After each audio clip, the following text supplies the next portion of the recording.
કેમ છો બધા? દેદીપ્યમાન ચેતનાનો તાર રંગણે જાઉં હું એને શોધવા અને સ્વપ્ન સામું મળે. સાચે જ આવું જ બને કે ઉઘાડું અંતરના દ્વારો અને આત્મનિર્ભર ભારત મને સામું મળે. તો આવી રીતે જ્યારે આપણે આત્મનિર્ભર ભારતની વાત કરી રહ્યા છીએ ત્યારે અમે ગુજરાત વિદ્યાપીઠ અમદાવાદમાંથી આવ્યા છીએ. તમારી જ ભૂતપૂર્વ વિદ્યાર્થી છું અને આજે તો મેં નક્કી કર્યું હતું કે તમારી વચ્ચે બેસીને જો પ્રાર્થના સભામાં બેસું.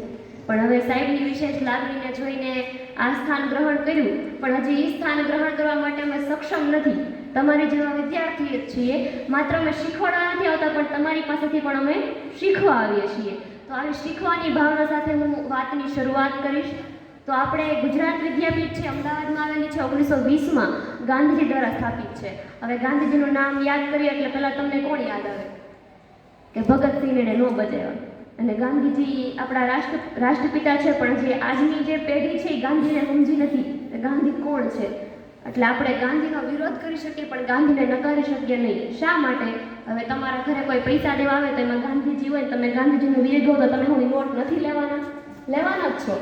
ગાંધીજીનો વિરોધ તમે કરી શકો પણ તમે એને નકારી શકશો નહીં. એટલે ગાંધીજીને તમે સંપૂર્ણ વાંચો તો તમે એને સમજી શકો કે આપણી માટે ગાંધીજીએ શું કર્યું છે, અને આપણે જે આઝાદીના શ્વાસ લઈ રહ્યા છીએ એનું કારણ પણ કોણ છે?